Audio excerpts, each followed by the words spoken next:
On a fait des vidéos sur comment devenir dessinateur de comics, sur comment devenir scénariste de comics, comment travailler dans les comics. Aujourd'hui, je vais vous parler dans cette série de comment devenir éditeur de comics, parce que vous le savez, j'ai eu la chance dans ma courte carrière d'éditer bon nombre de comics, d'abord en indépendant chez Merluche Comics. Il y a eu Dynamo 5, il y a eu Anonyman, il y a eu Wolfman, puis avec Glénat Comics, où on a créé Glénat Comics. Il y a eu plein de titres qu'on a aimés, Anna Mercury, Marine Man, bien entendu il y a eu Fairy Quest qui a été le plus gros succès de la première phase Glénat Comics. Ensuite il y a eu bien entendu la deuxième phase Glénat Comics, dans laquelle je n'étais pas actif, mais dans laquelle j'ai proposé des titres, dont Lady Mechanica, qui est un succès du carton total, ça vend autant que Batman, et ça c'est complètement fou. Et ensuite il y a eu des missions à droite à gauche. J'ai travaillé notamment pour Graves et Plein, ce qui m'a permis de faire revenir Danger Girl, notamment Red Sonja, des choses comme ça, des choses que j'apprécie.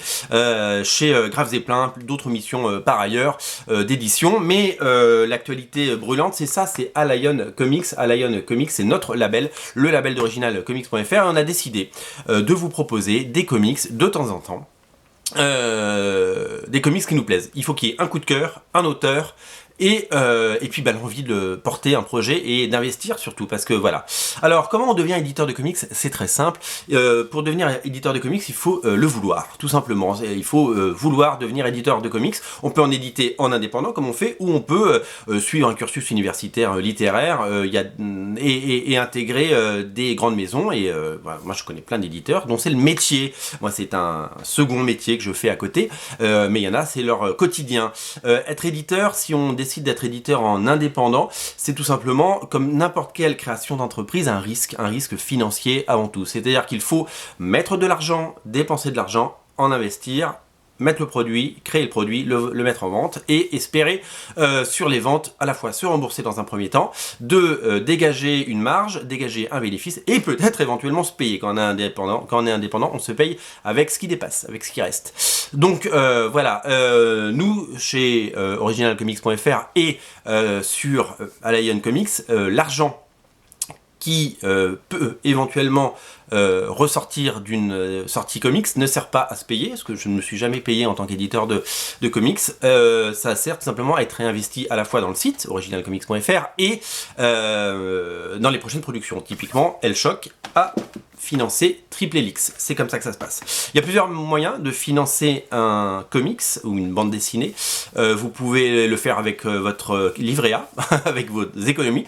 Vous pouvez, si c'est dans le cadre d'une entreprise et que vous avez des partners, des sleeping partners, des business angels ou des investisseurs ou des banques, vous pouvez mettre l'argent des banques, l'argent des investisseurs. Il y a le financement participatif. Vous pouvez faire une campagne Ulule. On l'a fait pour Secret Life of Crows, on l'a fait pour Ancient Dreams, où il nous faut, je ne sais pas, 2000 € pour créer un titre. Et on demande aux gens de préacheter le titre et de le mettre comme ça en prévente, et ça permet de financer, et comme ça on n'a plus qu'à acheter les droits, le faire traduire, et etc., etc. Donc voilà, il y a plein de façons. Nous on a décidé de partir sur le mode, on a originalcomics.fr derrière Alion Comics, donc c'est la trésorerie, on va dire, d'Original Comics qui a payé les droits.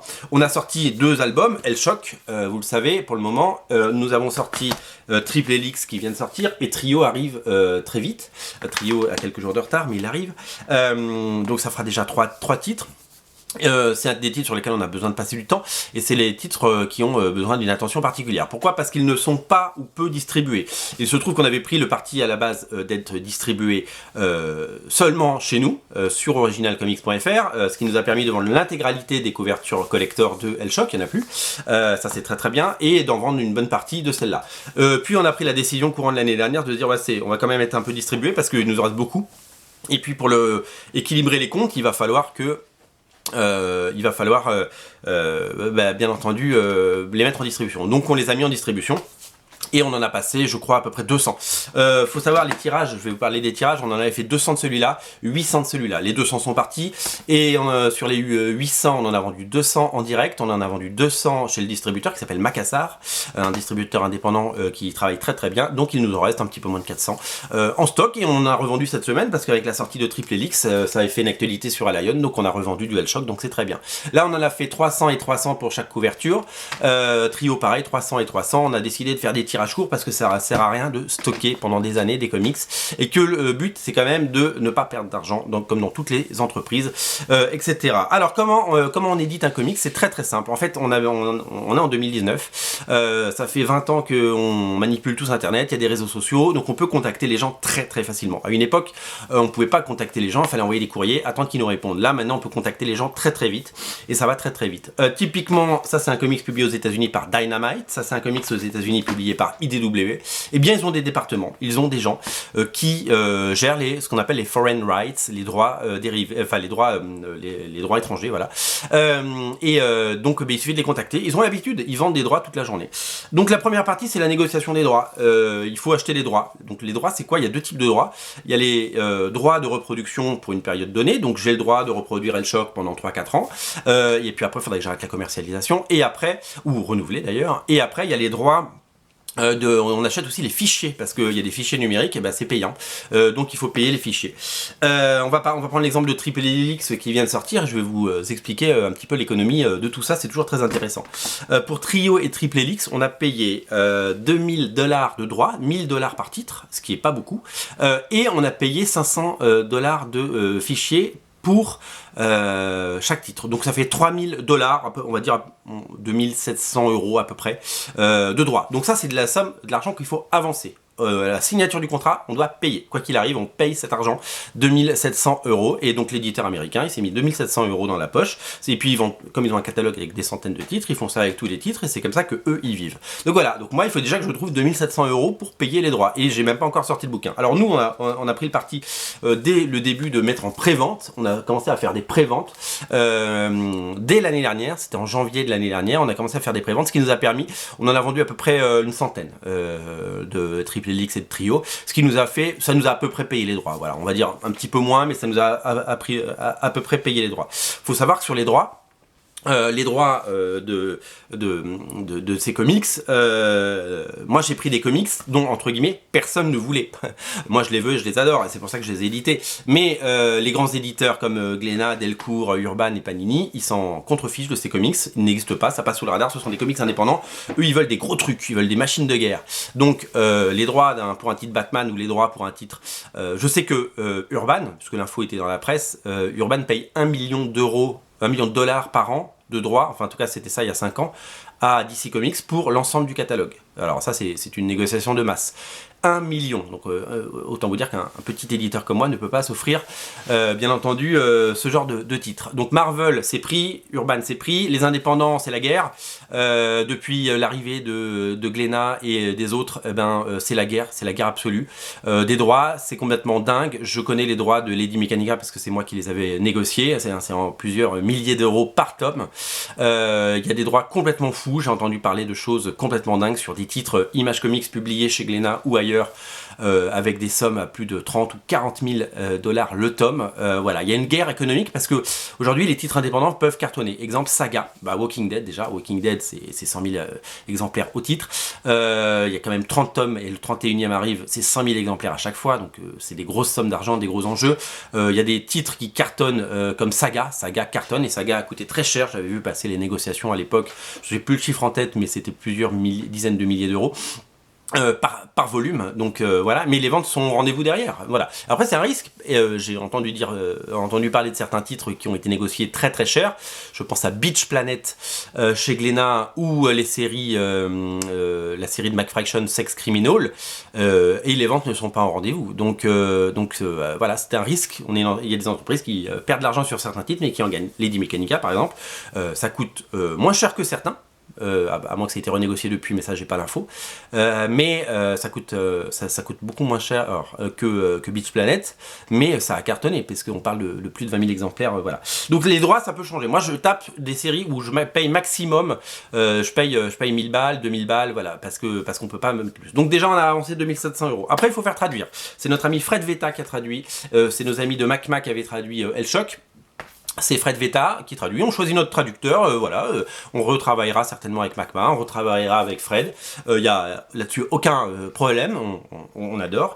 Pareil, bah, il faut le payer, il traduit, il fait le lettrage, traduction lettrage.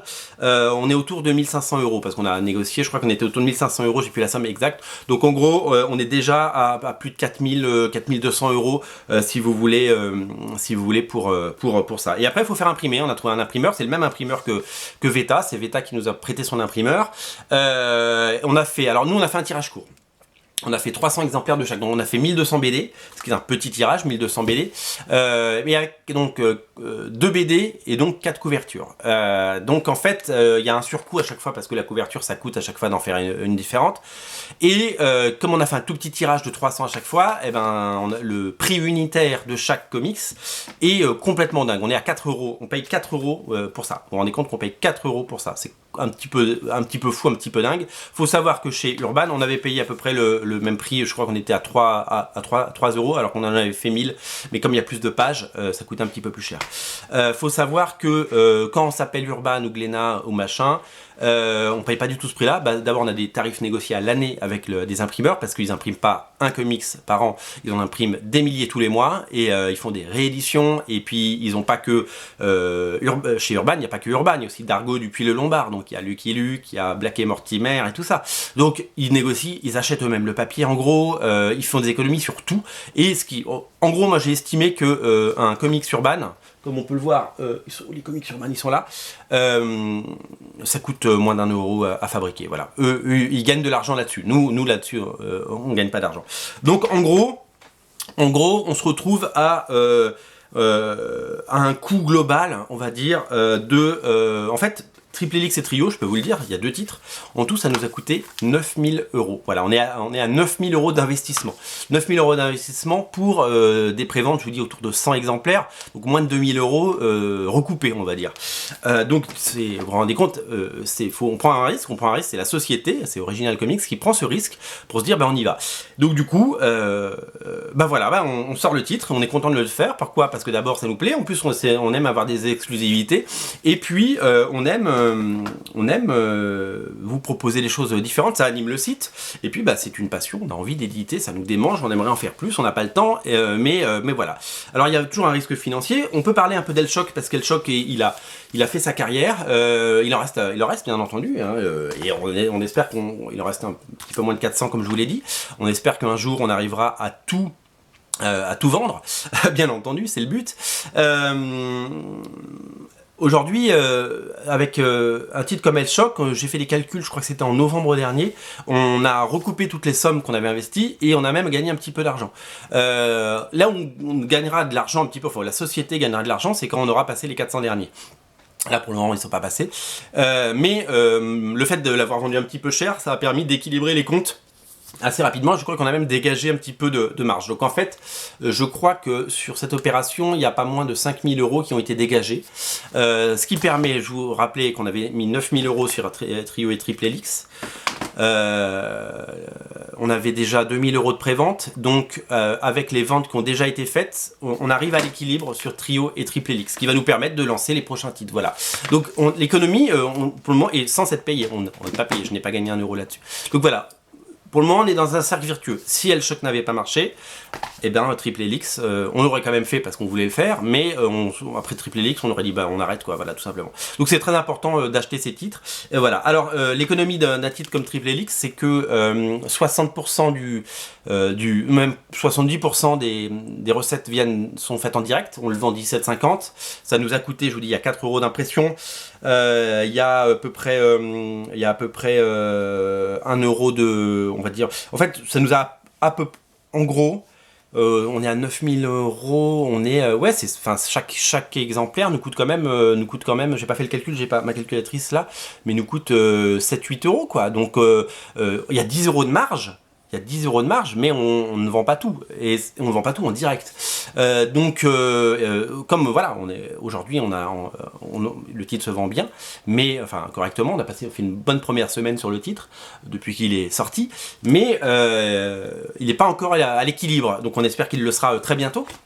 Mais en gros, il va falloir qu'on en passe beaucoup plus pour arriver à ce fameux équilibre-là. C'est comme ça pour tous les titres, voilà. Et quand on fait 20 titres par an, comme Bliss Comics, et ben voilà, sur chaque titre, il faut arriver à l'équilibre et dégager assez d'argent pour pouvoir payer tout le monde, les bureaux, etc., etc. Donc nous, on a décidé de faire porter ça par Original Comics. Donc c'est Original Comics qui porte ça. Et c'est vrai que, ben voilà, il y a un risque, il y a un vrai risque à chaque fois. Donc pour le moment, ça se passe bien. On espère que ça va continuer. Il faudra faire un bon choix sur le 3e titre qu'on va sortir en 2019. Là, je suis en train de regarder. Je voudrais évidemment aller vers des titres que j'apprécie et que je peux défendre parce que c'est ça l'avantage. Mais voilà, on gagne pas des millions. D'ailleurs, moi j'ai gagné 0, comme je vous l'ai dit. On gagne pas des millions et c'est une économie très fragile, voilà, tout simplement. Il n'y a pas beaucoup de place pour les petits. Il y a beaucoup de place pour les gros, voilà, parce que Urban Comics, je vous le dis, ça leur coûte moins cher à imprimer. Ils font des économies sur tout, sur la distribution et tout ça, ce qui fait que ils arrivent à dégager plus de chiffres que moi par titre, ça c'est sûr parce que moi j'en fais très peu, mais on peut pas comparer Urban et Alliance Comics. Mais voilà, la seule variable c'est vous, c'est-à-dire que c'est grâce à vous qu'on arrive à sortir ces titres. Si on n'avait pas Original Comics, on n'aurait jamais pu le faire. Et si on n'avait pas déjà des milliers de clients actifs sur originalcomics.fr, on n'aurait pas pu vous le proposer. S'il n'y avait pas eu déjà aussi des fans de John Byrne non plus. Parce que vous êtes très très nombreux à avoir craqué pour ces titres. Voilà. Qu'est-ce que je voulais vous dire d'autre? Oui, alors il y a une partie, parce qu'on peut pas passer, en fait, nous on n'a pas la capacité, sur un titre indépendant qui n'est pas un titre Marvel ou un titre DC, on n'a pas la capacité de passer 1200 exemplaires, c'est pas possible. On a beau avoir, je crois qu'il y a plus de 9000 clients sur originalcomics.fr qui ont acheté au moins une fois sur le site, et il y en a beaucoup qui reviennent, donc merci. On a, voilà, ça n'intéresse pas tout le monde, forcément. Moi j'aime les super-héros, mais il y a des gens qui préfèrent Saga et les comics indépendants, Vertigo, etc. Donc ça c'est un choix de chacun, bien entendu. Donc ça c'est chacun voit un petit peu midi à sa porte sur ce truc-là, et tant mieux. Donc du coup on a décidé de passer une partie en distribution. Donc à partir de début février, Macassar, toujours le même distributeur qui fait un excellent travail, distribuera dans les librairies qui l'ont commandé Triple Helix et Trio. Et ça c'est super chouette, ça sort le 7 février. Et peut-être que votre libraire l'a commandé, si c'est pas déjà fait, il faut qu'il le fasse, il faut lui en parler, vous lui dites c'est disponible chez Macassar, faut qu'il les commande. Macassar nous a pris la moitié de la production. Donc en fait sur les 1200 comics qui arrivent, il y en a 600 qui partent chez Macassar qui seront mis en distribution. Donc nous il nous reste 600 exemplaires à vendre, donc 150, 150, 150 et 150, en sachant que ça marche bien, donc on risque de tout passer. Donc à la fin on arrivera à l'équilibre et à la fin on pourra se dire c'est cool, on en refait parce que ça anime vachement le site et puis vous appréciez vachement. Donc nous on aime, c'est gagnant-gagnant, les lecteurs ont à lire et nous et on peut continuer à en faire, donc ça c'est cool. Voilà, Triple Helix est disponible, il faut vraiment le soutenir. Hellshock est toujours disponible, il n'y a plus que cette couverture, l'autre est complètement sold out depuis de longs mois. Continuez à soutenir les indépendants, continuez à craquer pour Triple Helix et Trio. Trio arrive, on en reparlera la semaine prochaine. Voilà, je voulais vous donner les vis et les boulons et comment ça se passe pour un éditeur indépendant, comment éditer un comics. Il faut, 1, le vouloir, 2, il faut investir, donc ça peut être, je vous dis, de l'argent de sites participatifs comme Ulule ou Kickstarter, ça peut être de l'argent que vous aviez en économie, ça peut être des investissements, s'il y a un banquier vous suit. Je sais que Snorgle Comics a envie à emprunter de l'argent pour lancer tout ça, leur catalogue, voilà. Il y a 1000 façons de trouver de l'argent. Quand on est un entrepreneur, on peut trouver des investisseurs privés, on peut trouver des business angels, on peut trouver plein de choses comme ça. Il faut se bouger, il faut faire les choses, il faut les faire exister. Tout est possible, et je vous dis, il y a plein de petites séries aux États-Unis dont les droits sont pas chers. Donc si ça vous tente, lancez-vous, parce que voilà, si on fait les choses à l'économie, on peut faire exister des beaux produits, et voilà. Donc et si jamais un jour vous lancez des comics, contactez-nous, on sera ravis de les vendre sur le site originalcomics.fr. En attendant, Triple Helix est sorti, Trio est sorti, et je travaille d'arrache-pied à vous proposer dans les prochains mois, si vous le souhaitez, un autre titre. J'aimerais un autre titre pour septembre, c'est mon but, parce que je voudrais avoir toute la période de septembre à Noël, parce qu'à Noël on peut vendre beaucoup. Voilà, vous avez répondu présent sur les premiers, et j'espère que c'est pas fini, et on continue, parce que nous on adore ça, et j'espère que cette vidéo vous a plu, et que vous y voyez plus clair. Voilà, à très bientôt pour une nouvelle vidéo, explicative sur ce monde merveilleux de l'édition. Salut!